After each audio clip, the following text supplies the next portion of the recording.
ಇದು ಮೈ audio bits, ಜಾಗತಿಕ ಧ್ವನಿ ಪುಸ್ತಕಗಳ ಗ್ರಂಥಾಲಯ.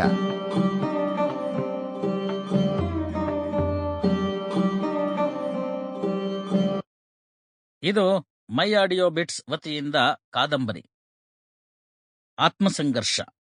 ಲೇಖಕರು ವೆಂಕಟೇಶ್ ಬಾಬು. ಕೃತಿಗೆ ಧ್ವನಿಯಾದವರು ರವಿಕುಮಾರ್ ಸಿಎನ್. ಆತ್ಮಾರ್ಪಣೆ.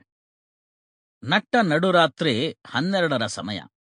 ರಾಹುಲ್ ಹಾಗೂ ರಾಜು ಇಬ್ಬರು ಬೈಕಿನಲ್ಲಿ ವೇಗವಾಗಿ ಮನೆಯ ಕಡೆಗೆ ಬರುತ್ತಿದ್ದಾರೆ. ಊರ ಜನರೆಲ್ಲ ಗಾಳಿ ದೆವ್ವ ಇದೆ, ಆ ರಸ್ತೆಯಲ್ಲಿ ಹೋಗಬಾರದು, ಓಡಾಡಬಾರದು ಎಂದು ಹೇಳಿಕೊಳ್ಳುವ ಅದೇ ಹಳ್ಳದ ರೂಟಿನಲ್ಲಿ ಬರುತ್ತಿರುತ್ತಾರೆ. ಆಗ ಇದ್ದಕ್ಕಿದ್ದಂತೆ ರಾಜು, ಲೇ ಮಗ, ಈ ರಸ್ತೆಯಲ್ಲಿ ಜನ ದೆವ್ವ ಇದೆ ಅಂತಾರಲ್ಲ, ದೆವ್ವ ಅನ್ನೋದು ನಿಜವಾಗಿಯೂ ಇದೆಯಾ ಎಂದು ಕೇಳುತ್ತಾನೆ. ಅವನ ಮಾತನ್ನು ಕೇಳಿ ರಾಹುಲ್, ಲೇ, ನೀನು ಇದೆಲ್ಲ ನಂಬ್ತೀಯಾ? ಯಾವನೋ ಗುಗ್ಗು ಗಾಂಡು ನನ್ ಮಗ ಹೆದರ್ಪುಕ್ಲ ಹಬ್ಸಿರುವ ವದಂತಿ ಇದು. ಈ ಜನರೋ ಇಲಿ ಹೋಯ್ತು ಅಂದ್ರೆ ಹುಲಿನೇ ಹೋಯ್ತು ಎನ್ನುವಷ್ಟು ಮೂರ್ಖ ಜನ ನಮ್ಮವರು. ನಾ ಕಂಡಿಲ್ವಾ, ಓದಿಲ್ವಾ, ಇದೆಲ್ಲ ಬರೀ ಡ್ರಾಮಾ, ಮನೋವ್ಯಾಧಿ ಅಷ್ಟೆ. ನಾನಂತೂ ಇದುವರೆಗೂ ನೋಡಿಲ್ಲ. ಇನ್ನು ಊರ್ ಜನ ಹೇಗೆ ನೋಡಲು ಸಾಧ್ಯ? ಊರೆಲ್ಲ ಮಲಗಿದ್ದಾಗ ಮನೆ ಸೇರೋ ಕುಡುಕರು ನಾವು. ನಮಗೆ ಕಾಣದ ದೆವ್ವ ಊರಿನ ಜನರಿಗೆ ಕಂಡಿದೆ ಎಂದರೆ ನಂಬಲಿಕ್ಕಾಗಲ್ಲ ಬಿಡು. ರಾಹುಲ್ನ ಮಾತನ್ನು ಕೇಳಿ, ನಿಜ ಮಗ ನಿನ್ ಮಾತು, ಇದೆಲ್ಲ ಜನರ ಮೌಢ್ಯದ ಸಂಕೇತ. ಇದನ್ನೇ ಬಂಡವಾಳ ಮಾಡಿಕೊಂಡು ಅದೆಷ್ಟು ವಾಮಾಚಾರಿಗಳು ಅಕ್ಕಿ ಬೇಳೆ ಹೊಂದಿಸಿಕೊಳ್ಳುತ್ತಿರುವರೋ.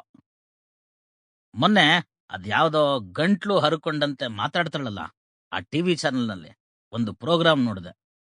ಒಂದು ತಾಯ್ತಕ್ಕೆ 5,000 ಅಂತೆ. ಅದನ್ ಕಟ್ಕೊಂಡ್ರೆ ದೆವ್ವ, ಪೀಡೆ, ಗಾಳಿ ಸೋಕಲ್ವಂತೆ ಎಂದು ಹೇಳ್ತಿದ್ರು. ಇವನ್ನೆಲ್ಲ ನೋಡಿದ್ರೆ ನಿಜವಾಗಿಯೂ ನಗು ಬರುತ್ತೆ ಎನ್ನುತ್ತಾನೆ. ಆಗ ರಾಜುವಿನ ಮಾತಿಗೆ, ಮಗ, ಹೆಚ್ಚು ನಗಸ್ಬೇಡ, ಕುಡ್ದಿದ್ದೆಲ್ಲ ಇಳಿದು ಬಿಡುತ್ತೆ. ಸರಿ ಸರಿ, ಒಂದ್ ಸಿಗರೇಟ್ ಅಂಟಿಸ್ಕೊಡು ಎನ್ನುತ್ತಾನೆ ನಮ್ಮ ಸ್ಫುರದ್ರೂಪಿ ರಾಹುಲ್. ನನ್ನ ಮಗನೇ, ನಾ ಅಂಟಿಸ್ಕೊಟ್ಟು ಕೊಟ್ಟು ನಿನಗೆ ಕ್ಯಾನ್ಸರ್ ಬರುತ್ತಂತೆ, ಅಷ್ಟು ಹಾಳು ಮಾಡಿದ್ದೀನಂತೆ ನಿನ್ನ.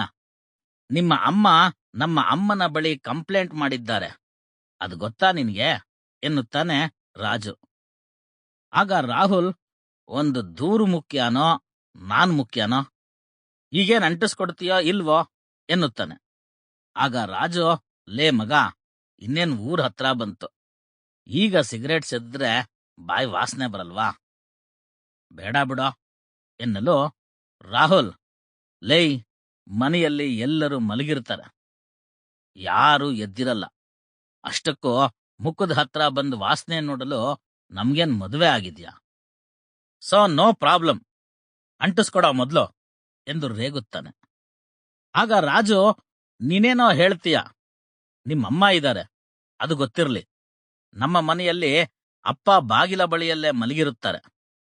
ಮೊದಲು ಬಾಗಿಲು ಬಡಿದ ತಕ್ಷಣ ಅವರೇ ಬಾಗಿಲು ತೆಗೆಯುವುದಲ್ವೇ?